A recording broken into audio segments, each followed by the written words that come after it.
Good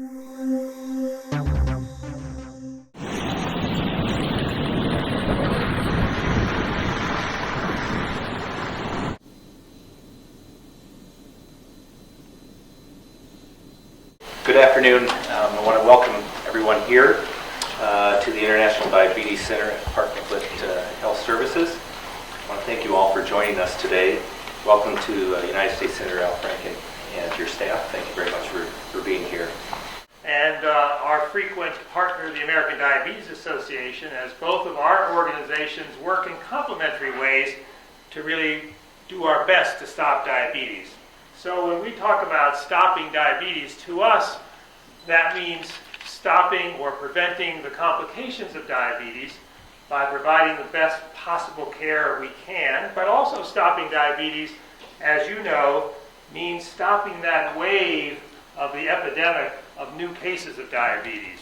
So we're determined, Senator Franken, that thanks to your amazing legislative leadership, that we're going to prove the CDC wrong. We're not going to let their prediction that 1 in 3 will develop diabetes come true.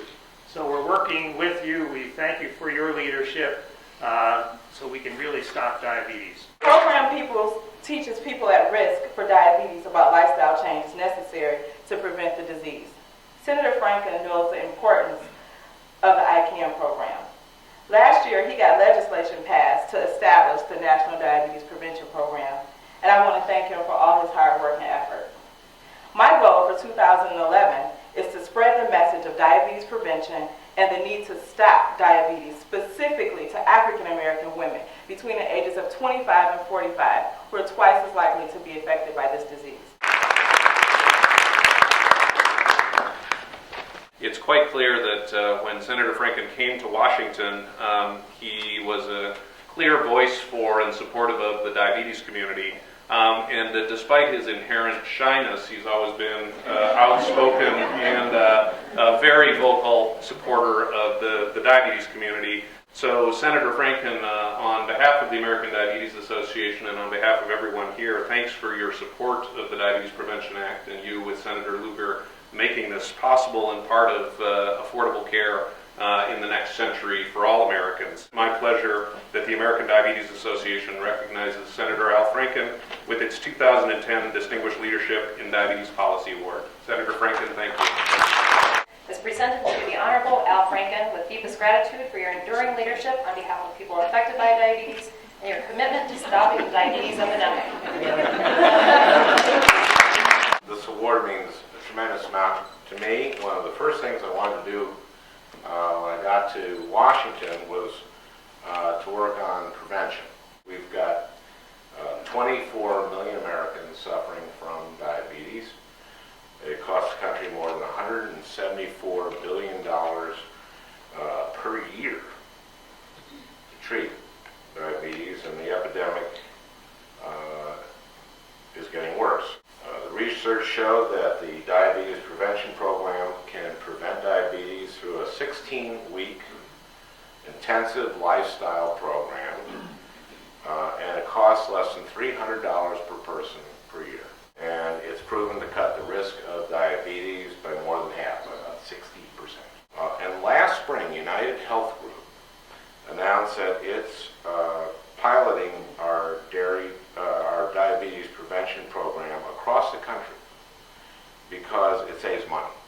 That's, of course, why United Health Group would do that.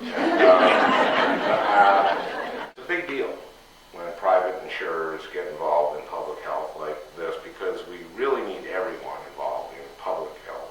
The next step I want to see is Medicare, Medicaid, and the VA reimbursing and providing these services. We're off to a good start, don't you think? Yeah. And I look forward to working with all of you to make Minnesota and the nation healthier by preventing diabetes. Thank you so much. Well, the next step for these sorts of programs are obviously implementation, and as Senator Franken talked about today, putting these into practice, not just here in Minnesota, but collaborating with the Centers for Disease Control, private insurers like United Health Group, another Minnesota organization. We can put this in the hands of people at risk for diabetes. Well, the steps to a cure and diabetes prevention are obviously supported by these sorts of efforts, and we would anticipate that if these efforts are successful, we can at least cut the rates of progression to diabetes by more than half, and that will both ease the burden on the healthcare system and give us added resources to focus on cure and prevention. I think really the next decade shows great promise for at least leading us down that path, and in the decades ahead, we can focus on not cures but truly prevention of these sorts of devastating diseases. You know, I don't know when the cure is in sight, and I don't work on that side. However, what I do know is that every year we make advances in how people live today with diabetes, and that's something that's very important also to the American Diabetes Association. We want people to live full and healthy lives today.